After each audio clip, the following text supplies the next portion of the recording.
May the 9th, 1940. A little French town with little French children. A town in the Ardennes, not far from Germany, which is at war with France. But things have been quiet. Until now.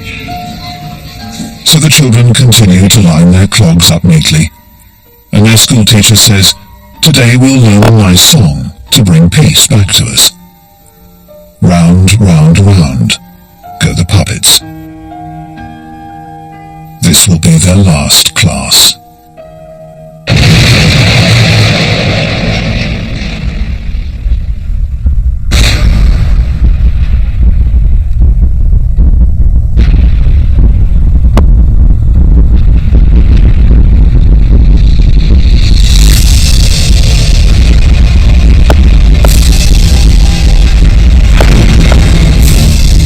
The 10th of May, 1940. At 5:35 a.m., the Germans unleash their offensive.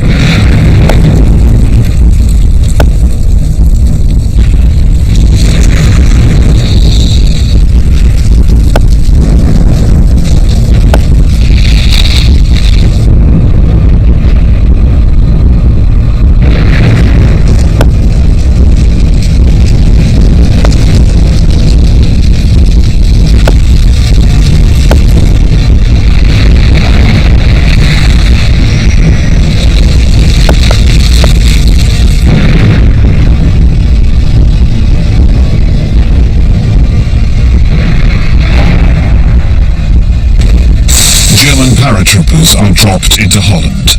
They are the vanguard, the first of 3 million invaders. The Wehrmacht marches into Belgium. This is Hitler's decoy. The Germans pretend they're going to attack France through neutral Belgium, as they did in 1914. The French General Gamelin, Commander-in-Chief of the Allied forces, is confident. He has everything covered. He fine-tuned his strategy during the Phoney War.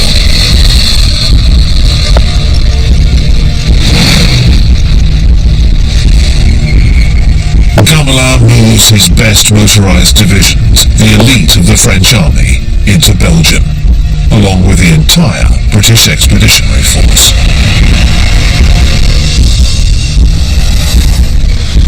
These are fighting soldiers with true grit.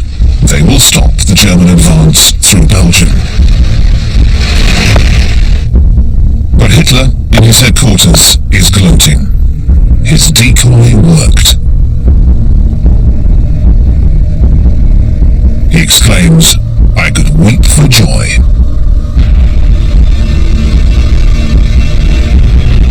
He instructs Field Marshal Goering, who commands the Air Force, not to bomb the French columns, to let them proceed deep into Belgian territory.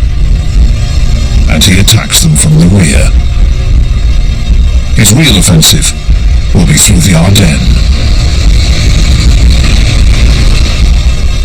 According to the French High Command, no tank could ever get through those densely forested hills.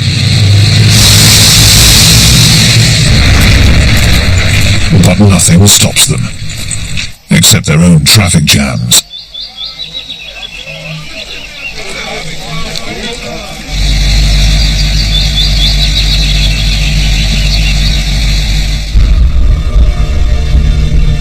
Meanwhile, in the Netherlands and Belgium, people who own cars are among the first to flee.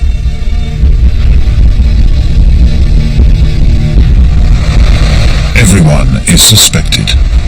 A so-called fifth column is feared, spies working for the Nazis. The Germans continue their diversionary tactics, invading Belgium with specially trained airborne forces. The sappers belt out their song from the campaign in Poland. The girls will have to wait, comrades. It's time to go, comrades. On the 11th of May, at daybreak, they are dropped into Belgium. Their goal is to capture the linchpin of the Belgian defense system, Fort Eben-Emael, on the Albert Canal, which is reputed to be impregnable.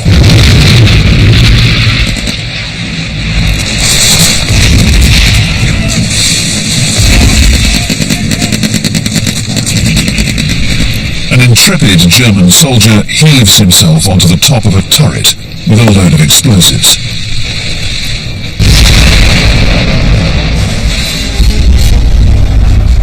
The conquerors stride through the ruins of Fort Ebenemeil, the key to Belgium. Images such as these will forge the Wehrmacht's reputation of invincibility. After the fort falls, people scramble to catch the last trains to Paris.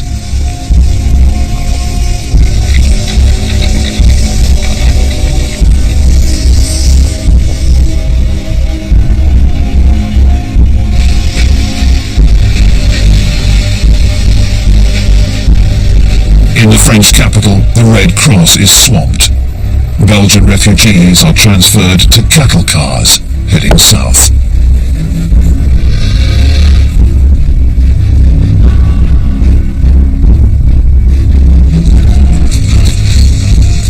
As the Germans enter Liège, panic grows and spreads.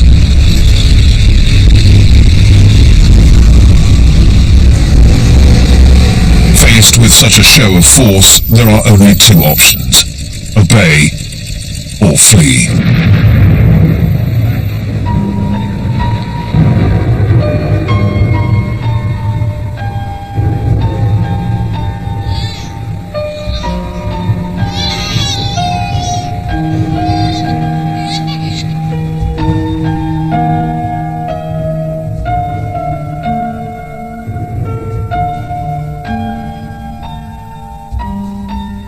Many of the refugees are people from the countryside. As in many times in history, farmers have always been the last to flee, loath to abandon their crops and their animals. The great Belgian poet Emile Verhaeren wrote, "The people around here have nothing at all, nothing before them, but the endlessness of the open road. The people who work the fields, the people around here, have only endless misfortune."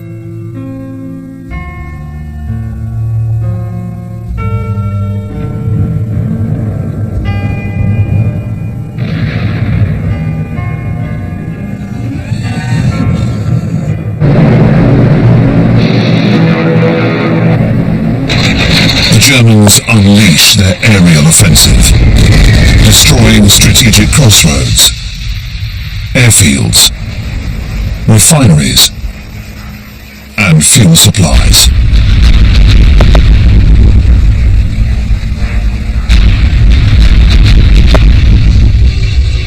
Cities in northern and eastern France are bombed.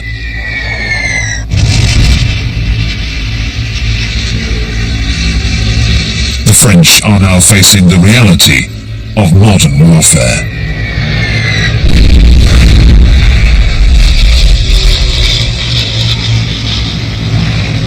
In the Netherlands, the port of Rotterdam is ablaze, the result of a German terror bombing raid, like the one in Warsaw. But these bombs were dropped after the city had surrendered, another of Hitler's war crimes. In London, the new Prime Minister is Winston Churchill. His first speech reveals his determination to keep fighting, whatever the circumstances. I will say, without a doubt, that the fate of Holland and Belgium, like that of Poland, Czechoslovakia and Austria, will be decided by the victory of the British Empire and the French Republic. But things have suddenly turned very grim in France. In just 3 days, the Germans have swept through the Ardennes and are advancing towards the French defensive line on the Meuse River.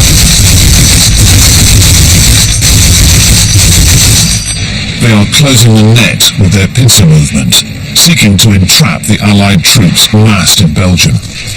The German infantrymen knock over the French as if they came from a different world. With their hand grenades,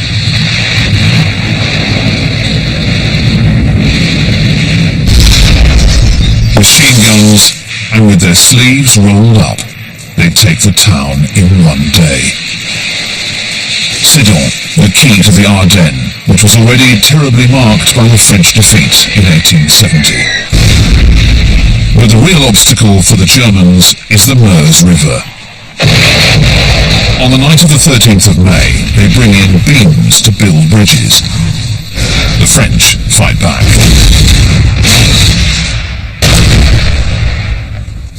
But the Germans neutralize the French artillery, and the next morning their sappers finish the bridge, galvanized by their general, Guderian, a 52-year-old Prussian, a great armored warfare strategist, using tanks to strike with force, daring, and speed.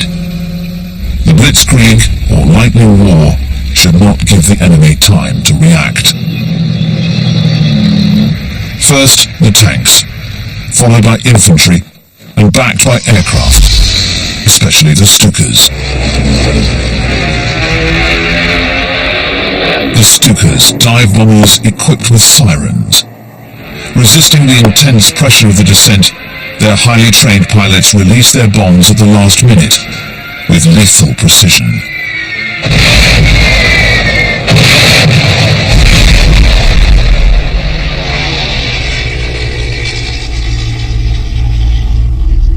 The French Prime Minister Paul Reynaud telephones Churchill in alarm. "We have been defeated. We have lost the battle." The French generals are at a loss. They are unable to react to the situation. With the Allied forces tied up in Belgium, how can they stop the Germans from advancing?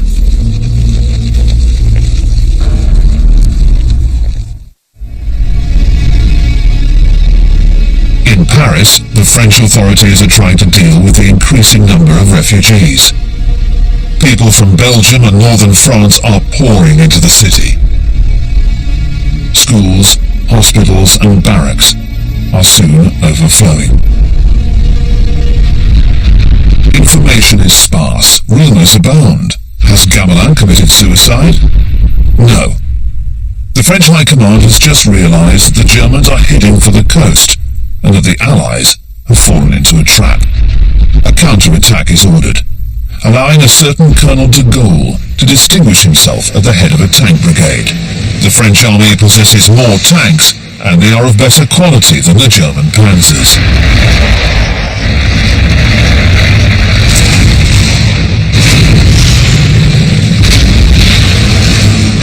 But without any reinforcements or aerial support, the French tanks become prey to the Stukas.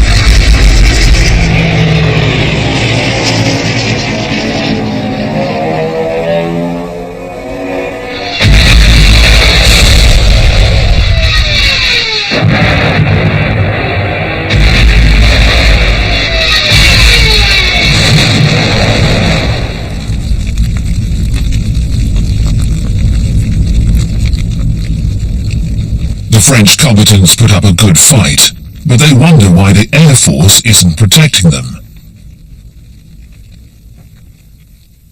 Poorly prepared and with fewer planes, the French pilots are heavily outnumbered by the Luftwaffe, but they fight courageously. Dozens of German pilots are shot down and taken prisoner. Some of these pilots will be returned to Germany when the armistice is signed, and will then join the battle against Britain.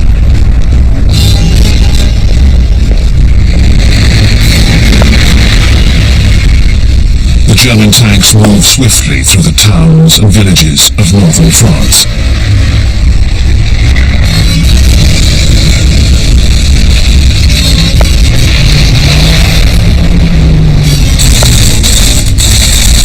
Valiantly, the French try to slow the German advance.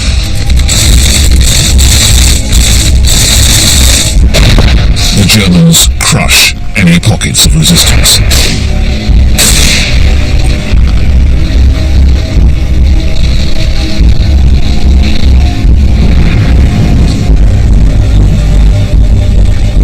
The Germans have reached the English Channel.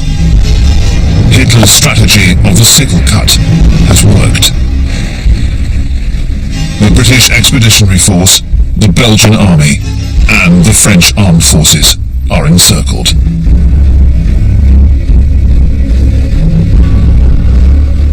The Belgian king surrenders, along with his army. The British Expeditionary Force withdraws towards the coast, leading to the final collapse of the Allied armies. In Paris, the French Prime Minister Paul Reynaud dismisses Gamelin and finds a new savior, General Weygand, 72 years old, one of the artisans of the Allied victory in 1918. To bolster morale, Reynaud names another World War I hero as Vice Premier, 84-year-old Marshal Pétain, who will soon turn his back on Reynaud's policies. Weygand has no choice.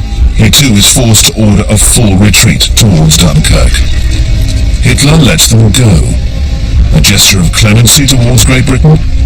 Is he still hoping for a separate peace? Or has Goering assured him that his air force is capable of preventing an evacuation? 400,000 men cram the beach, helpless and in disarray. They have one last chance to escape, over the sea. Churchill orders any vessel that can float to go and get them. On the outskirts of Dunkirk, the French hold back the Germans, suffering heavy losses. Goering sends out the Luftwaffe's Stukas and bombers.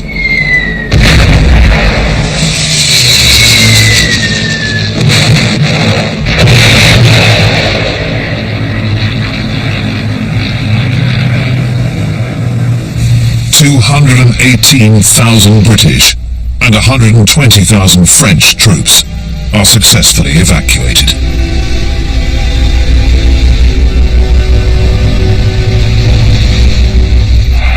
The British Army is saved, but it's in tatters.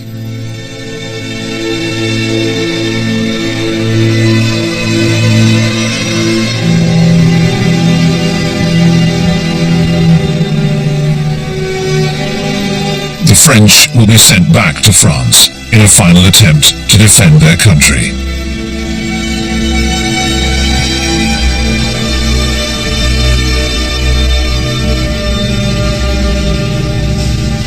The British are sent off to re-equipment centres.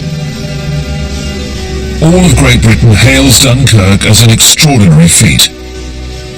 Churchill, however, puts it into perspective. With lucidity, he says, "Wars are not won by evacuation." Even so, in those first days of June 1940, the Dunkirk spirit is born. The ruthlessness of this war and the destructive power of the Nazi enemy are now apparent to the British. Lightheartedness and humour give way to frantic efforts to mobilise the nation. On the 4th of June, Churchill, who is also battling the defeatists on his own side, speaks out. His tone is unforgettable. "We shall fight on the beaches, on the landing grounds, in the fields, in the streets, and on the hills. We shall never surrender."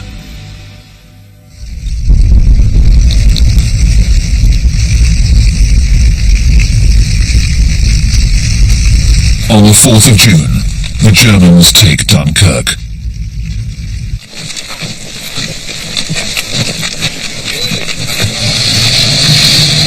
A fabulous bounty awaits them, lavishly filmed by the Wehrmacht's propaganda units. The British forces have left behind almost all of their equipment.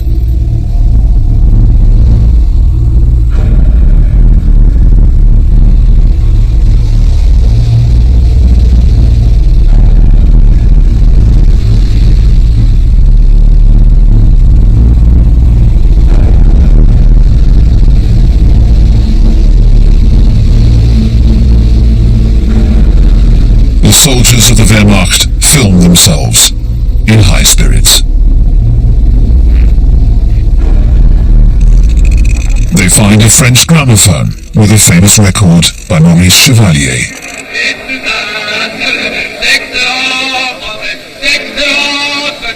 Il marche en pensant que la République régime ici-bas, et tout n'est gagnant, qui pour la plupart n'était pas du même avis en politique. Les plateaux, 5 ans, quel que soit leur sort, ils désirent tous désormais qu'on nous foute une bonne fois la paix.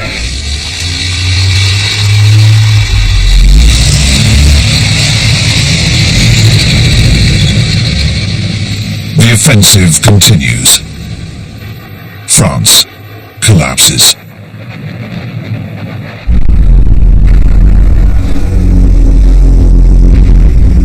But Reynaud and de Gaulle, who was Under-Secretary of State for Defense and War, want to continue fighting.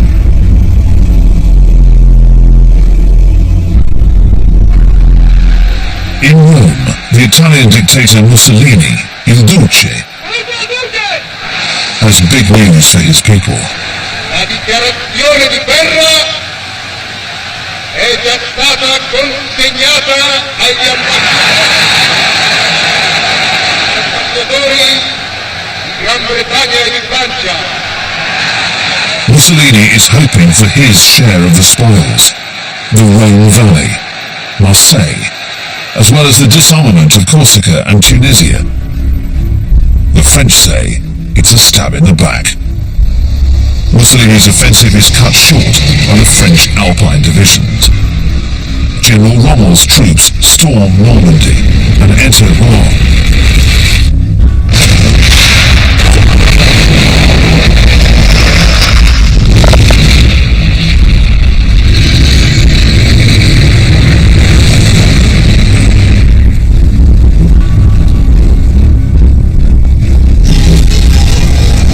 Paris is declared an open city.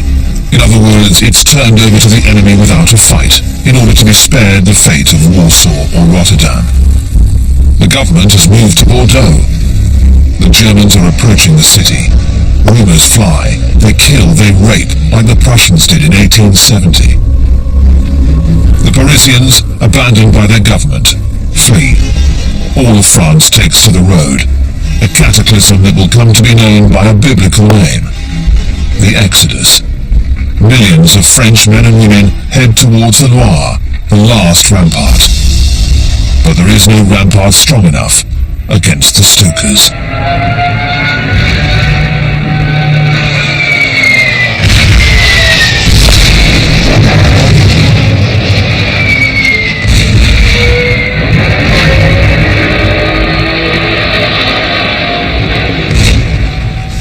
On the 14th of June 1940, at daybreak, the Germans march into Paris.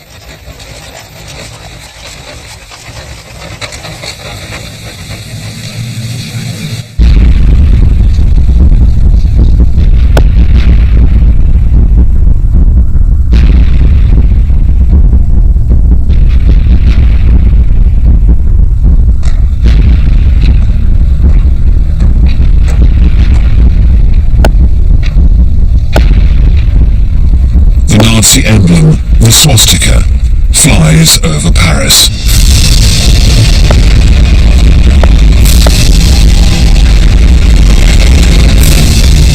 One of the first acts of the German occupiers is to seize all the records of the abandoned ministries, lists of spies, of Jews, of Freemasons, and even the original copy of the Treaty of Versailles that so humiliated Germany in 1919. It is immediately sent off to Hitler. The exodus has come to a halt. The bridges over the Loire are blown. The only hope now is that the fighting stops. Pétain in Bordeaux also wants to put an end to things.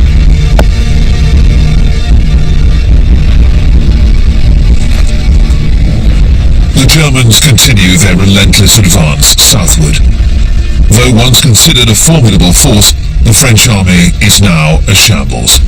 And yet it has put up a better fight than was thought, especially at the time. In 1 month, 100,000 French soldiers die, more than in the same period of time during World War I, the deadliest of wars until then.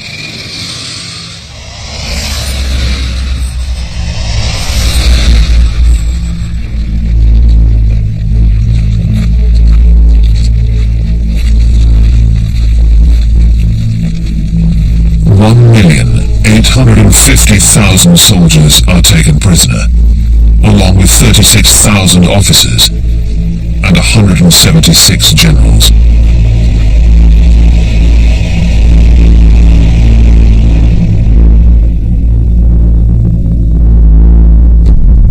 Among the prisoners, there are many African soldiers from the French colonial troops. The Wehrmacht's amateur filmmakers film them with a perverse sense of self-satisfaction. Famished, these soldiers kill a goat.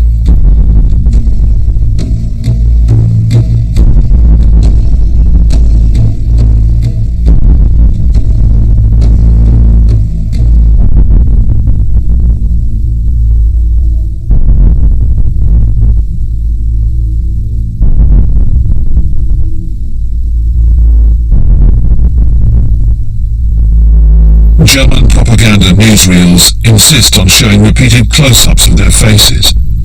The official instructions are to portray the degeneration of the French, who are forced to go to war with their slaves from their colonies.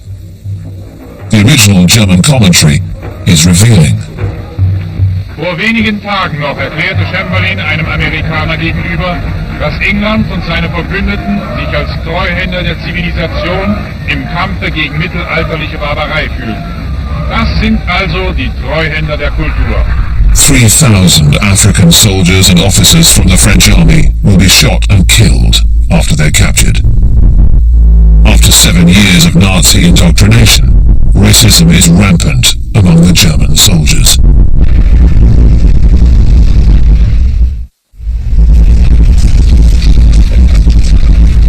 Three dates will now be decisive in determining France's fate. On the 16th of June 1940, Renaud is outmaneuvered by the Council of Ministers in Bordeaux, and he resigns. As his successor, Philippe Pétain is appointed to head the French government.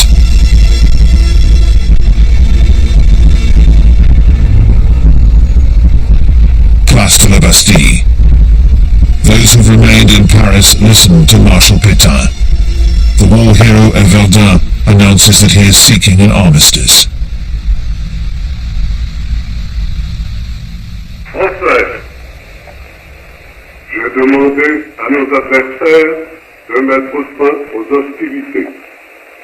J'ai pris cette décision dure au cœur d'un soldat, parce que la situation militaire l'imposait.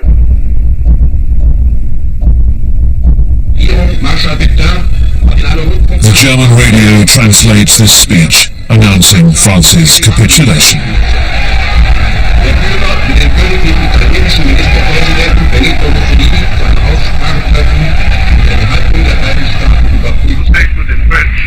Some French people are able to pick up the BBC. General de Gaulle has arrived in London. On the 18th of June, he denounces the armistice. A few days later, he records a new speech. Nous croyons que l'honneur des Français consiste à continuer la guerre aux côtés de leurs alliés.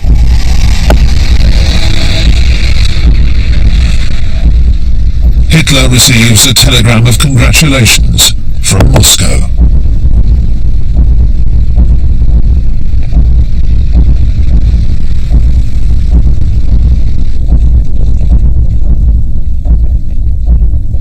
On June the 22nd, 1940, Hitler arrives in Compiègne, near Paris.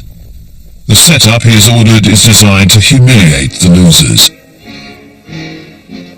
He has brought the same railway car that was used for the signing of the 1918 armistice that sealed Germany's defeat. His revenge is complete.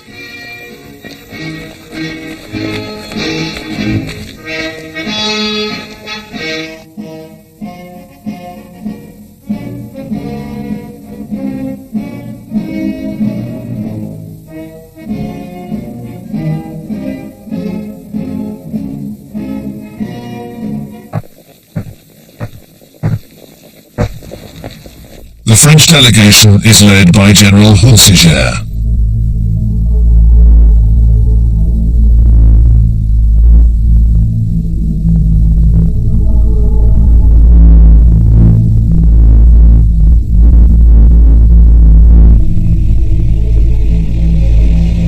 An interpreter reads out a diatribe, accusing France of declaring war without any reason. Hitler does not utter a single word. He stands up and leaves.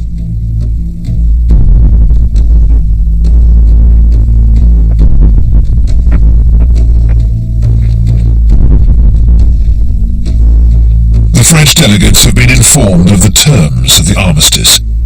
One of its conditions is that France hand over all the anti-Nazi Germans who have taken refuge in France. Hossiger tries to negotiate. The Germans refuse. Hossiger calls the government in Bordeaux. The German secret services tape his conversation with Weygand. Oui, mon général, c'est Hossiger. Mon général, c'est fait. Oui, mon général. C'est fait. Je vous ai... Mon général, oui, enfin, vous me comprenez, vous? Afterwards, Hitler has the railway car taken to Berlin. In the final days of the Reich, he will have the SS blow it up with dynamite. Soon, the major symbols of France's victory in World War I will be mocked. Like here in Verdun, where 500,000 French soldiers were killed, to come to this 20 years later.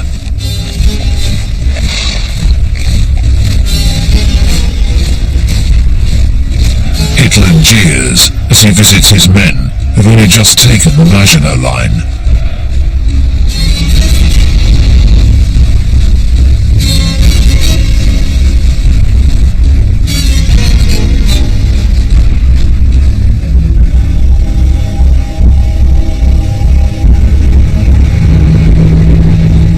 He is more solemn when he enters Strasbourg and its cathedral.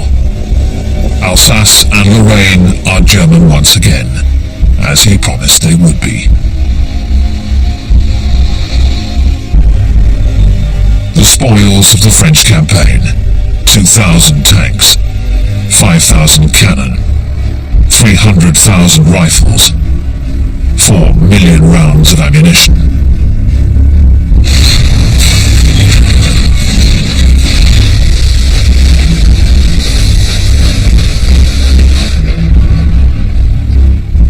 Army supply warehouse, the Wehrmacht finds a stock of long johns meant for the French army, warm woolen garments which will be stored away for future campaigns.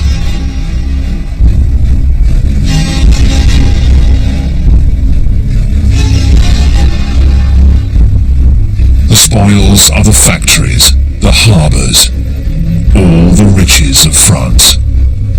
It was the French who declared war. As a consequence, they will pay the equivalent of $100 million a day in occupation costs. General Hossiger goes to Germany for the first meeting of the commission charged with applying the terms of the armistice.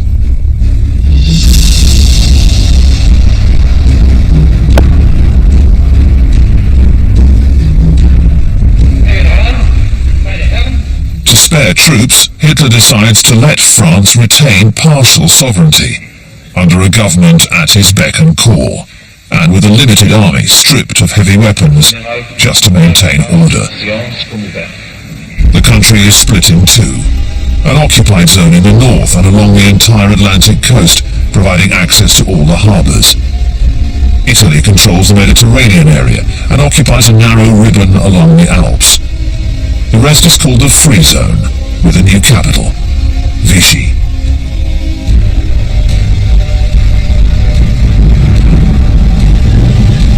This spa town has been chosen in part for its many hotels. In early July, Marshal Pétain moves into them, along with the government ministries. The atmosphere everywhere is abysmal.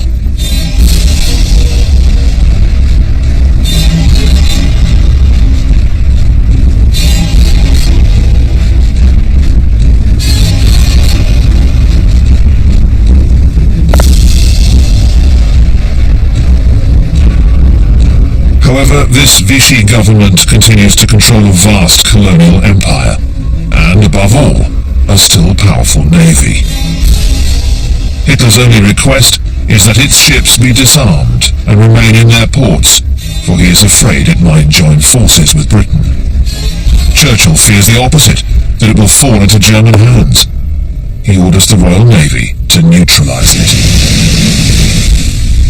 A British naval force sails to one of France's biggest naval bases, Mers el-Kebir in Algeria.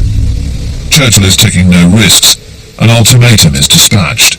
Either join us, scuttle your own ships, or sail under escort for demilitarization in the Caribbean. The French reject all proposals. The British open fire.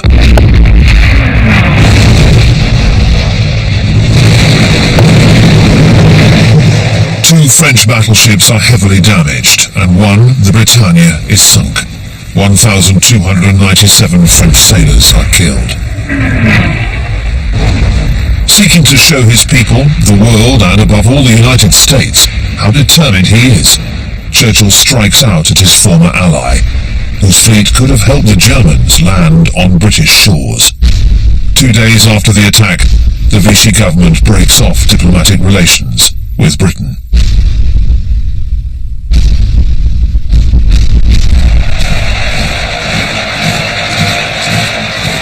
All of Germany acclaims Hitler. His lightning conquest of France enthralls his generals. He sees himself as the greatest war leader of all time, on a par with Napoleon. And like the Emperor, no one dares to contradict him anymore.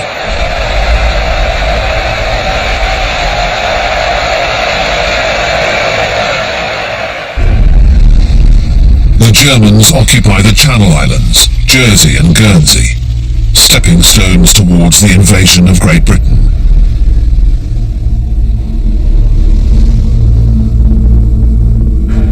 The British get ready for a German invasion, taking measures that might appear trivial.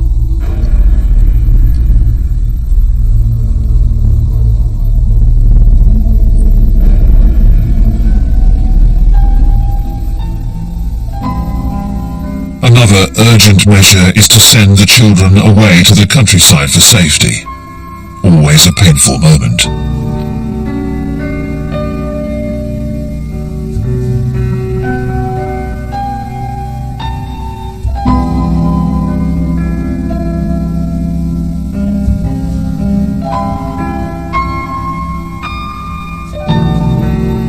Their elder sisters, their mothers and grandmothers join the war effort.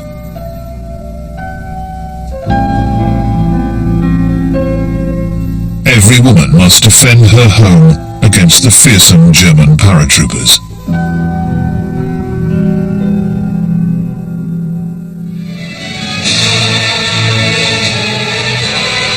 The men join up as local defense volunteers for the Home Guard, even veterans of the First World War. The willing and able are mobilized while the army rescued at Dunkirk reforms. America supplies rifles, machine guns, and anti-aircraft cannons, and everyone perfects their skills.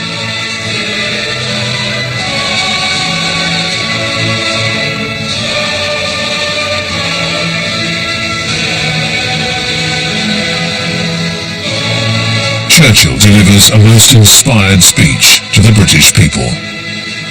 The Battle of Britain is about to begin. Let us therefore brace ourselves to our duty. So bear ourselves that if the British Empire and its Commonwealth last for 1,000 years, men will still say, this was their finest hour.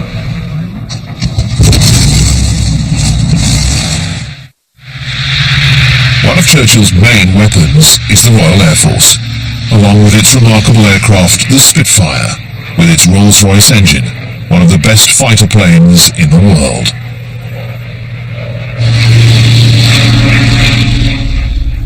Britain also excels in the field of electronics. The British are the first to use radar for the purpose of defence. In the ops room, radar is used for detecting planes and guiding pilots towards the enemy.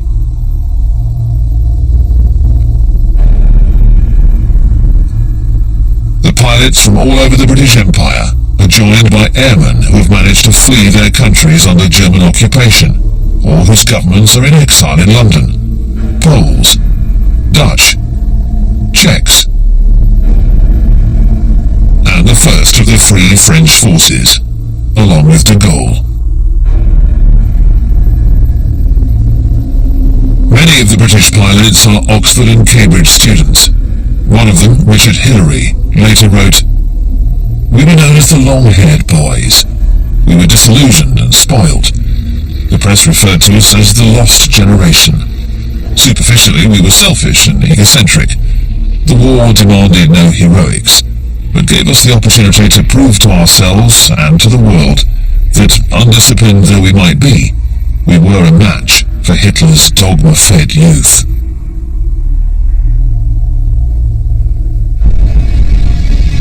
These German pilots have been trained by the Hitlerjugend, the Hitler Youth, with the idea of revenge.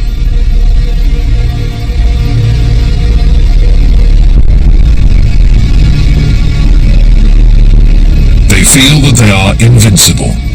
Their leader, Goering, is a popular figure in the regime.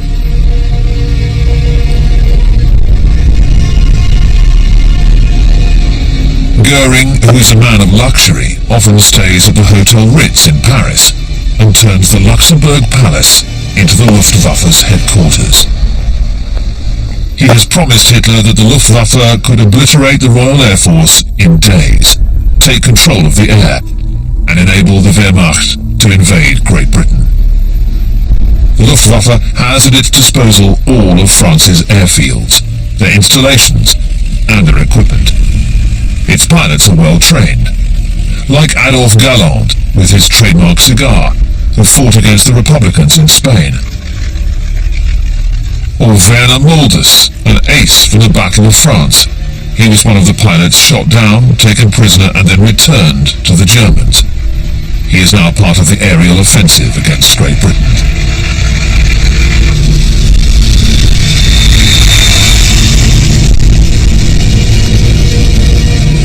Taking off from these fields in occupied France, the Germans will attack convoys in the Channel, harbours, and airfields in southern England.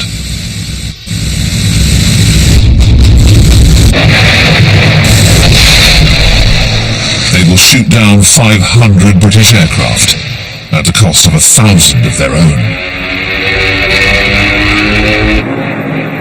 The British pilots hold out, giving everything they have.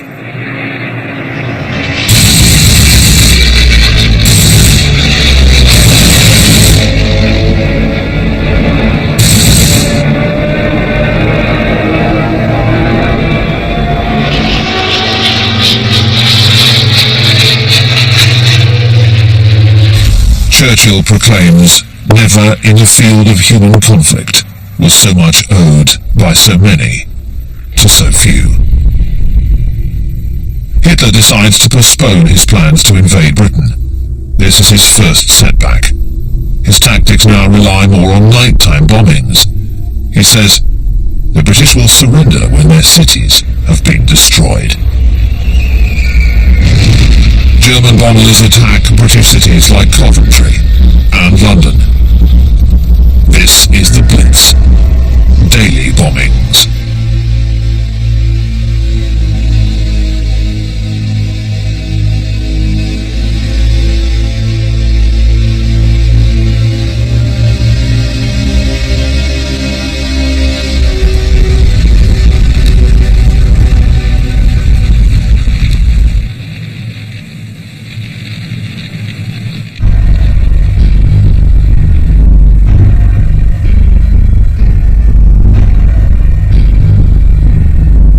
As for the British people, they hold up admirably. They dig shelters in the gardens of their cottages. And in London, they sleep in the underground stations and go to work the next day.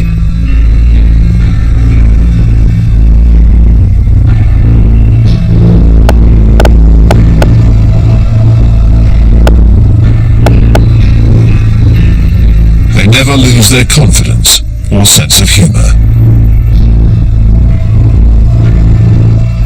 Churchill says to the French, Ici, dans cette ville de Londres, Herr Hitler prétend réduire ensemble, nos gens tiennent bon.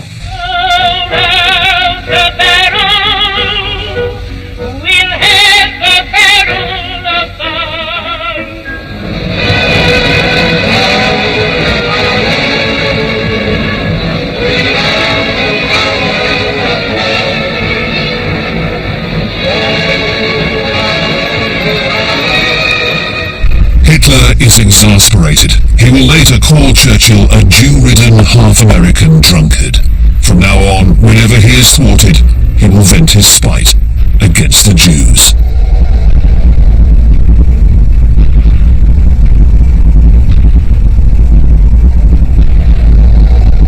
On October the 12th, 1940, on the day of Yom Kippur, the Jews of Warsaw are told that a ghetto would be set up. A wall 3 meters high is erected, enclosing 500,000 Jews, men, women, children, the elderly, who will suffer horrifically from hunger, cold, and poverty.